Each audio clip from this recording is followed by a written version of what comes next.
inclusive até hoje, mais cedo, a gente até falou do Banco da Inglaterra, né, do Banco Central da Inglaterra, que já anunciou que também vai aumentar as taxas de juros lá mais rapidamente também do que se pensava para tentar conter essa inflação crescente. Acho que você trouxe aí muito bem colocado, né, que é um movimento que a gente está vendo acontecer em vários, né, países, inclusive até o Paulo Guedes, quando teve lá naquele Fórum Econômico Mundial, fez uma crítica aos demais bancos centrais, onde ele falou que houve uma demora, né, para começar a ter esse movimento de aumento maior da taxa de juros, sinalizando que o Brasil acabou acertando em aumentar mais rápido para tentar conter essa inflação. E aí eu queria pegar um ponto aqui com você. Hoje a gente teve Boletim Focus, né? Teve mais uma revisão, trouxe aí acho que o quinto aumento consecutivo da inflação e também da projeção para a Selic, chegando a 12,25% no final deste ano. O que você acha que a gente pode esperar aí para os próximos meses? Você acha que essas projeções do Focus, a gente sabe que muitas vezes elas acabam sendo um pouquinho mais atrasadas em relação às reais expectativas do mercado, né? Será que a gente chega então aí a 12,25 antes até do final de 2022? Como que vocês estão, na verdade, projetando isso? A nossa projeção, né, que o Banco Central leve a taxa Selic para 12,5%, tá? A gente tem dois fatores principais a explicar o comportamento da política monetária. A política monetária ele funciona como um vaso comunicante, né? Você tem o principal banco central do mundo falando que vai subir taxa de juros em 50 bips na próxima reunião, e isso, e porventura eleve mais 6 vezes de 25, ou a depender do que acontecer com a inflação, o mercado vai querer discutir em qual reunião ele vai subir outra de 50. Então, assim, o Fed sempre foi um banco central mais previsível, né?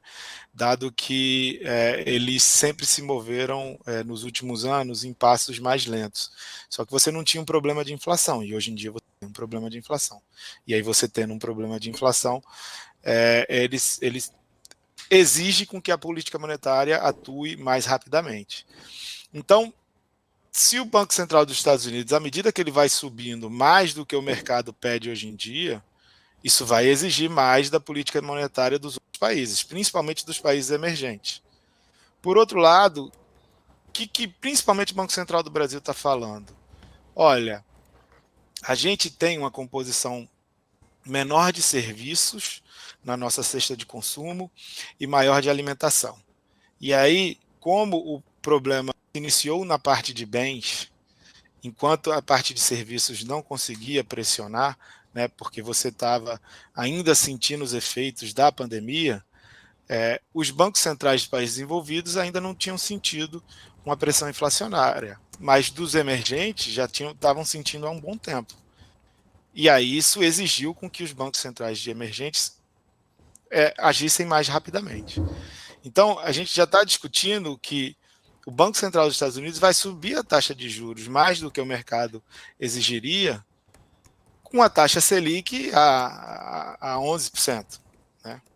Então, não é taxa Selic a 2, onde o diferencial de juros fica muito próximo. É uma taxa Selic muito mais elevada do que em outro momento. Então, acho que o Banco Central tem dito para a gente, olha, a não ser que seja uma coisa extraordinária feita por parte do Fed, né, de começar a já pensar subir taxa de juros nesse ano para 2,5, algo nesse sentido, a gente já está preparado.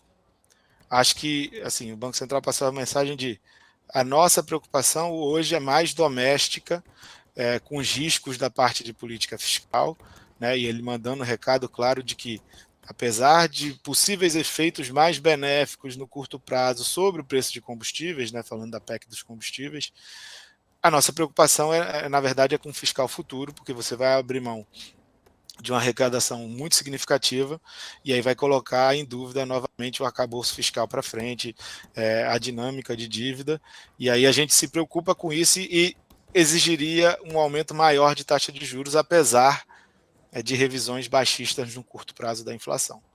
Então, o desenvolvimento da PEC dos combustíveis parece ser até mais importante no curto prazo, em termos de condução da política monetária no Brasil, do que o externo. Assim, se você for pensar para prazos mais longos, efetivamente o externo vai ser fundamental, vai ser de muita importância.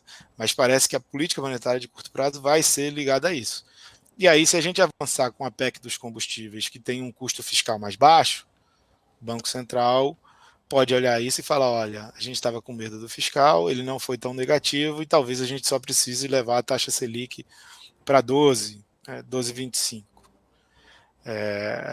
E aí, no cenário alternativo, que é o nosso cenário, que a gente acha que vai passar uma PEC dos combustíveis, por mais que seja só diesel, é uma PEC negativa fiscalmente. A gente acha que o Banco Central acaba por entregar a taxa Selic no 12,5%. Tá? Com relação ao Focus, efetivamente o Focus ele acaba sendo um pouco atrasado, né?